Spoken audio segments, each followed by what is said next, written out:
Dennis Nickrash, a quiet man, set out in 1998 on a dangerous mission to trick the biggest casinos in Las Vegas. He stole an amazing $16.7 million from thousands of slot machines over the course of 22 years. He did this by using a very smart method and a very smart mind. What did he do to be so good at this without getting caught?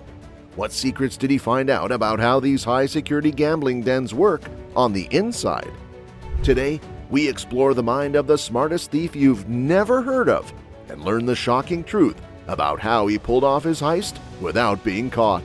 When he was younger, Dennis Nickrash, whose real name was Dennis McAndrew, began his journey into crime.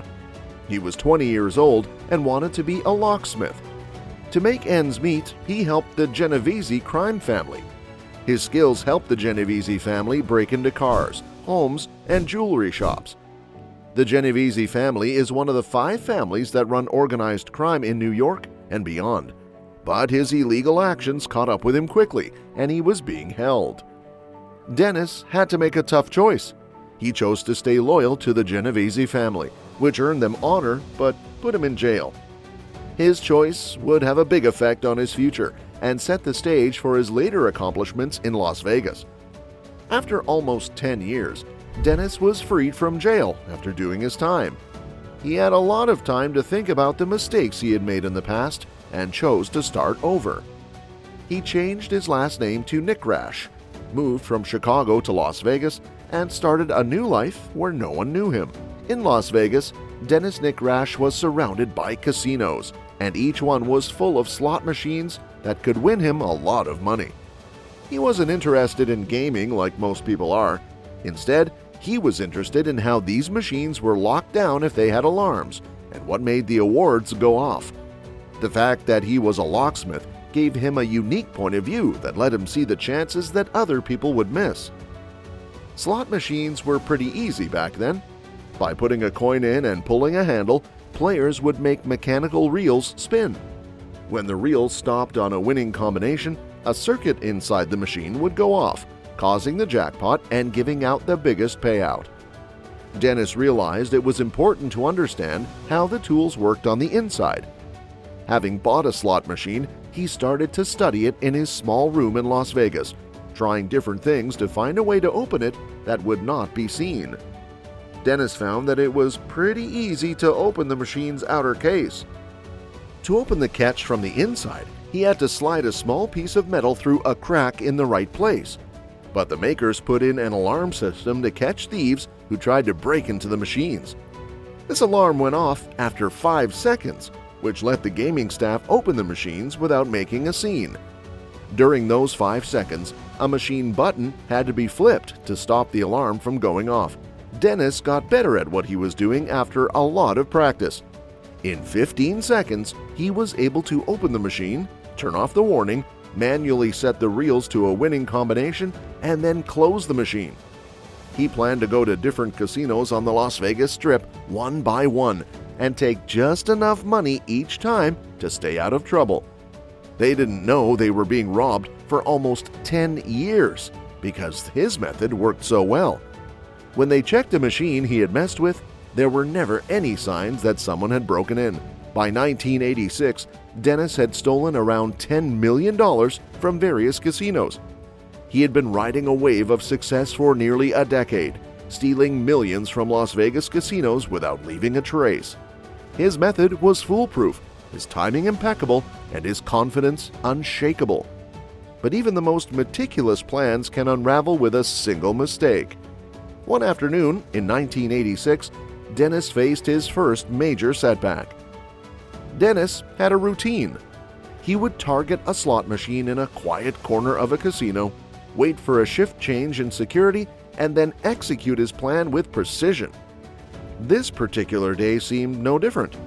He approached the machine, slid the metal sheet to release the catch, deactivated the alarm, and set the reels to a winning combination. Just as he closed the machine, an eager new security employee, disguised as a regular customer, approached. What Dennis didn't know was that this new employee, keen to impress on his first day, had arrived early and was closely observing the casino floor. Dennis's actions, which had gone unnoticed for years, were now under scrutiny. The security guard watched as Dennis closed the machine and claimed the jackpot. The guard, trained to spot unusual behavior, immediately confronted Dennis. Within moments, Dennis was apprehended, caught red-handed in a crime he had perfected over the years. As he was taken away, Dennis knew his operation had to evolve. While serving his second prison sentence, he pondered the future. The era of mechanical slot machines was ending, replaced by sophisticated electronic versions. These new machines used computer software to determine outcomes, and Dennis realized he needed to adapt. But how could he master this new technology? Who could help him crack the code? After his release, Dennis reached out to Eugene Bino, a technology expert with connections to the Genovese family. Eugene was the key to unlocking the new world of electronic slot machines. Together, they devised a plan to corrupt the software using a handheld device, allowing them to trigger jackpots without detection. This next phase required more than just skill. It demanded careful coordination and precise execution. Their new scheme was bold and intricate. Dennis assembled a team of accomplices, each with a specific role to help him execute the plan. They would enter casinos at staggered times to avoid suspicion, use disguises, and employ camera blockers to shield their activities. It was a high-stakes game with higher rewards, and Dennis was ready to gamble once more. Dennis's first slip-up had led to a new, more sophisticated strategy. The stakes were higher, the risks greater, but so were the potential rewards. How far could Dennis push his luck? Would this new scheme bring him even greater success, or would it lead to his ultimate downfall? November 1996 marked a pivotal moment in Dennis Nickrash's criminal career, the execution of his first big heist with his newly assembled team. The plan was audacious, meticulously detailed, and brilliantly orchestrated, showcasing Dennis's mastery over his craft. Dennis's team consisted of carefully selected individuals, each assigned a specific role. He ensured that his accomplices would enter the casino at staggered intervals to avoid arousing suspicion. Dennis himself would disguise his appearance to blend seamlessly with the crowd, making him nearly unrecognizable. On the day of the heist, the team arrived at the targeted casino, blending in with the throngs of gamblers and tourists. The tension was palpable, yet Dennis remained calm, confident in the precision of his plan. He knew the exact moment to strike. Timing was everything. Dennis approached the slot machine he had chosen as their target. With his team strategically positioned to block the view of the surveillance cameras, he swiftly cracked open the machine's casing. His hands moved with practiced efficiency, disabling the alarm and installing the device that would corrupt the machine's software. The entire process took mere seconds, a testament to Dennis's extraordinary skill. As Dennis walked away, one of his team members, a woman, stepped up to the now corrupted machine. She played it nonchalantly, as if she were just another gambler hoping for a bit of luck. Suddenly, the machine lit up, signaling a jackpot win. She collected her winnings without drawing attention, the perfect picture of a lucky player. The heist was a resounding success. They walked away with $30,000 from that single hit, an amount that, while significant, was modest enough not to raise immediate red flags.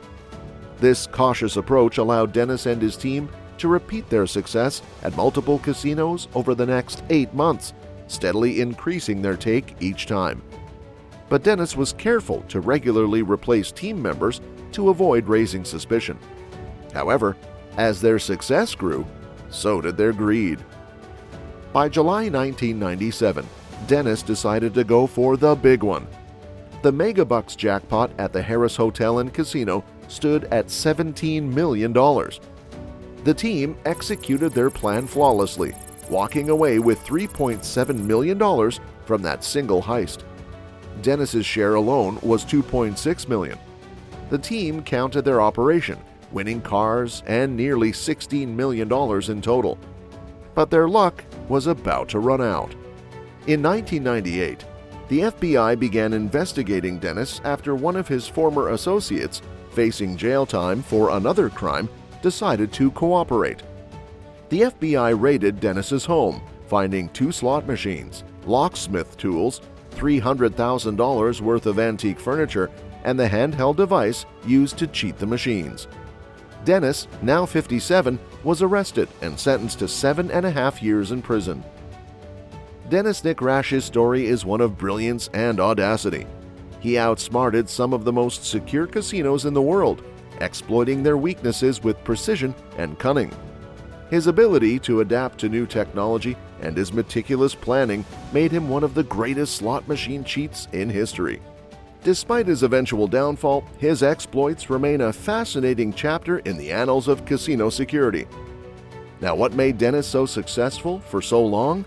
Was it his locksmith background, his meticulous nature, or his ability to recruit and manage a team of accomplices? Perhaps it was a combination of all these factors. His story is just like the ever-evolving cat-and-mouse game between criminals and security systems. The impact of Dennis Nick Rash's crimes on the casino industry was profound. His methods exposed significant vulnerabilities in slot machine security, prompting manufacturers and casinos to overhaul their systems. Modern slot machines are equipped with advanced encryption and monitoring technologies, making it much harder for cheats to succeed. Casinos also increase their surveillance capabilities with more cameras and sophisticated software to detect suspicious activities. Staff training programs were enhanced to ensure that employees could recognize and respond to potential cheating. The lessons learned from Dennis Nick Rash's exploits have made casinos more vigilant and better prepared to protect their assets. Dennis Nick Rash passed away in 2010, having served his final prison sentence.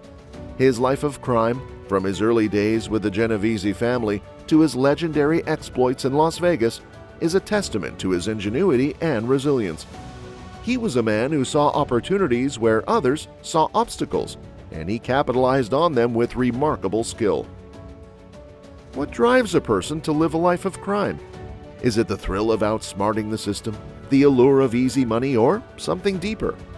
Dennis's story raises these questions, offering a glimpse into the mind of a criminal mastermind. While his actions were illegal and unethical, they also highlight the importance of adaptability and creativity in overcoming challenges. Dennis Nick Rash's success was not solely his own. It involved a network of accomplices, each playing a crucial role in the operation. From technology experts like Eugene Bino to the petty criminals who helped execute the heists, these unseen players were integral to the scheme. Their involvement raises questions about loyalty, trust, and the dynamics of criminal enterprises. How did Dennis manage to keep his team cohesive and loyal, despite the inherent risks and temptations? What motivates individuals to participate in such high-stakes schemes, knowing the potential consequences? The story of Dennis Nick Rash offers insights into the complex relationships and motivations within the world of organized crime. Dennis Nick Rash's story also presents an ethical dilemma. While his actions were undoubtedly criminal, they also showcased extraordinary skill and intelligence. Is it possible to admire the ingenuity of a criminal while condemning their actions? Can we separate the person from their deeds, recognizing their talents even as we acknowledge the harm they caused? This ethical quandary is not unique to Dennis Nick Rash. It applies to many historical figures whose actions have had significant impacts, both positive and negative. His story challenges us to think critically about the nature of crime, punishment, and redemption. The story of Dennis Nick Rash offers valuable lessons for both individuals and institutions. For individuals, it underscores the importance of ethical behavior and the consequences of straying from the law. It also highlights the potential for redemption and change, as seen in Dennis's ability to adapt and reinvent himself. For institutions, particularly those in the security and technology sectors, Dennis's exploits act as a reminder of the constant need for vigilance and innovation. Security systems must evolve to keep pace with the ingenuity of those who seek to exploit them. Continuous improvement and adaptation are crucial in maintaining the integrity of any system. As we reflect on his legacy, we are reminded of the delicate balance between security and vulnerability, honesty and deception, and the ever-present need for innovation in the face of new challenges. Dennis Nick Rash may have been a criminal, but his story is one that continues to fascinate and teach us valuable lessons about the complexities of human behavior and the relentless pursuit of progress. So, how did such an ordinary man scam the biggest casinos in the world unnoticed? Do tell us in the comments, and also subscribe to our channel. And somewhere, the answer lies in a unique blend of skill, audacity, and relentless determination, a combination that made Dennis Nick Rash a legend in the annals of casino history.